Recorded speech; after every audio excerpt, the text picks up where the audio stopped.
los que están constatados. Yo creo que la mayoría de los que estamos aquí, creo que todos, somos cristianos prácticamente desde nuestro nacimiento, porque fuimos bautizados enseguida. Sin embargo, ¿por qué se nos nota tan poco? ¿Por qué apenas avanzamos en la vida de fe? ¿Por qué siempre tenemos los mismos pecados? ¿Por qué nos distraemos de misa, en las oraciones? ¿Por qué las dudas de fe nos asaltan en ocasiones?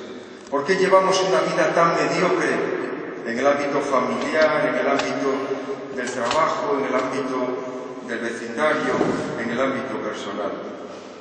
Estas preguntas las vamos a dejar ahí. Jesucristo en el Evangelio de hoy nos dice que preguntó a sus discípulos: ¿quién soy yo para vosotros? Es decir, ¿cuánta parte de vuestro corazón ocupo yo?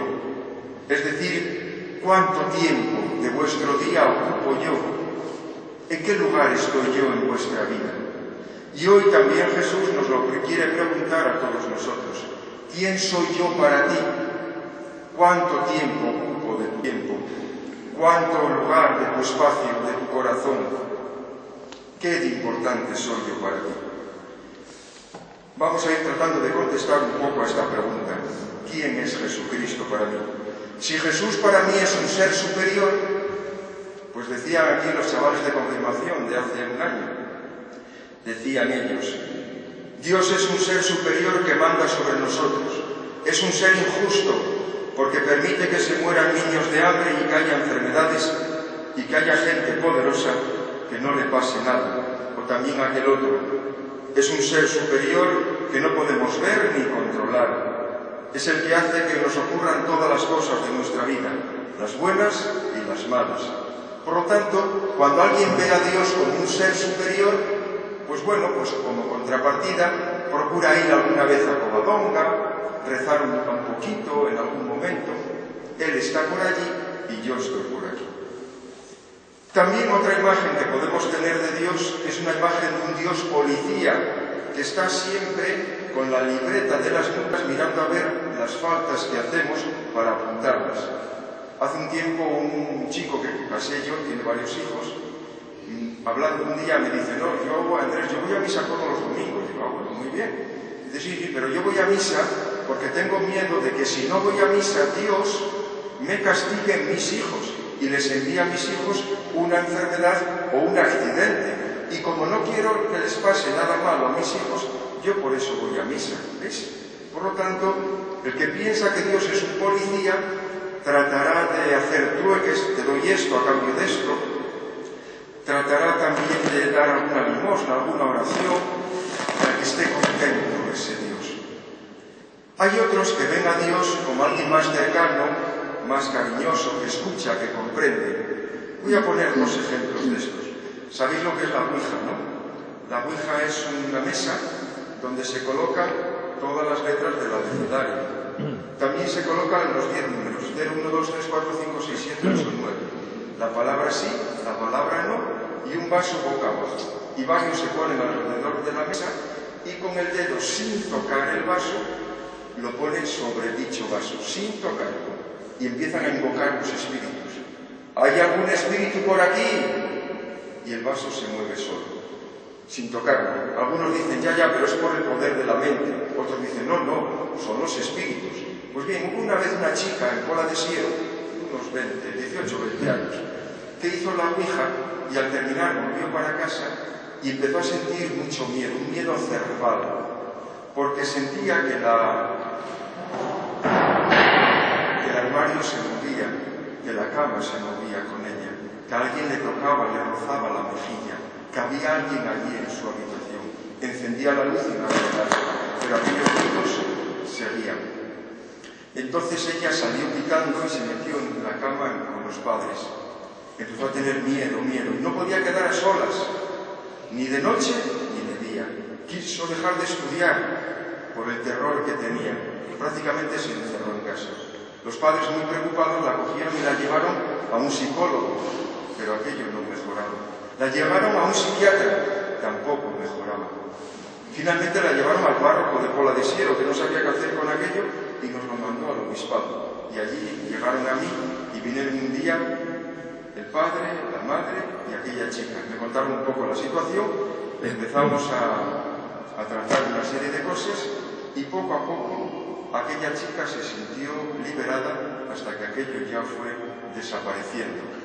La última vez que vi al padre me comentaba que él era creyente, pero él no era practicante de venir a misa. Hombre, iba a funerales, eso sí, pero no, a misa los domingos no. Sin embargo, también me comentó que cuando había en el trabajo alguien hablaba contra Dios, contra la fe o tal, él respondía esto. Y cuando, sin embargo, empezó a pasar todo esto, dijo él, no, con lo que hizo Dios por mi hija y por mi familia, yo no puedo quedarme en silencio. Y entonces empezó a querer defender también a Dios y la fe. Para él fue muy distinto. Si le preguntas quién es Dios para ti, antes de lo que le pasó a la hija, a después de lo que le pasó a la hija. Otro ejemplo. Supongo que también recordáis, hace pocos domingos, aquella mujer que escribía en el blog de las homilías que ella estaba dispuesta a que le arrancaran la fe, que le arrancara incluso la posibilidad de recibir los sacramentos con tal de que esa fe se lo traspasaran a su hija. Pues bien, hace poco volvió a escribir y dijo esto. El viernes en la adoración ante el Santísimo volví a pensar por quién estaría dispuesta a dejarme arrancar la fe. La lista se va haciendo cada vez un poquito más larga, porque realmente lo que quiero con todas mis fuerzas no es tener mucha fe ni mucho gozo, sino ser capaz de vivir la voluntad de Dios y de confiar en Él, y Él sabrá lo que me va dando y lo que me va quitando. También me di cuenta que si vengo a hacer adoración ante el Santísimo, no es por la fe, sino es por el amor que le tengo. Pienso aprovechar este tiempo que Dios me dedica para llenarme de Él y guardar para cuando no tenga. En definitiva, vuelvo a las preguntas del principio. ¿Estamos a gusto con la fe que tenemos? Porque si estamos a gusto, entonces no hagáis nada, quedaros así, de verdad, quietos, parados. Sin embargo, si alguno de nosotros queremos profundizar un poco más, acercarnos a Dios, que nuestro Dios no sea un ser superior, un policía, sino que sea alguien cercano, entonces Jesucristo, en el Evangelio de hoy, nos dice qué es lo que podemos hacer. Vamos a ver. Dice él, el que quiera seguirme, el que quiera venir conmigo, que se niegue a sí mismo. ¿Qué significa negarse a uno mismo? Pues niégate aquellas cosas que te gustan. Haz cosas por Dios y haz cosas por los demás. Yo voy a decir algunas de las cosas que yo, por ejemplo, siendo seminarista hacía. Cuando yo digo, pues yo quiero acercarme a Dios, ¿qué cosas me cuestan? Aunque sean tonterías. Y estaba, por ejemplo, en las misas sin poner los pies aquí donde uno se arrodilla. Digo, lo voy a estar un poquitín más incómodo. O procuraba en la misa no apoyarme en el respaldo, o cuando estaba en oración. O cuando estaba ya de cura en Taramundi y hacía mucho frío, iba un sitio a otro, procuraba no poner la calefacción del coche, o no poner guantes. O cuando iba de Taramundi a Oviedo, ir con la radio apagada todo el tiempo. O otras veces se puede hacer que visitas enfermos, un poco más de oración, no protestar, no quejarse, etcétera, etcétera, etcétera. Eso es negarse a uno mismo. ¿Qué te pide Dios? Y otro dice, y carga con tu cruz de cada día. ¿Cuál es la cruz?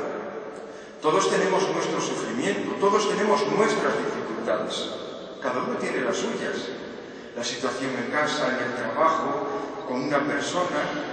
Bueno, pues en vez de protestar, en vez de quejarte, en vez de maldecir, en vez de echar en cara, Señor, acepto esto que me está pasando. Permíteme vivirlo en paz. Es verdad que voy a tratar de cambiar aquello que es malo, pero voy a tratar de aceptarlo y vivirlo en la paz. Y dice Jesucristo, el que quiera venirse conmigo, que se niegue a sí mismo, que cargue con su cruz, y entonces puede venir conmigo. Por lo tanto, termino. Si queremos únicamente que Dios sea para nosotros un ser superior o un policía, no hagamos nada.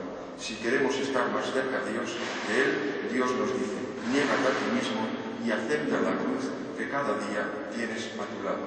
Que así sea.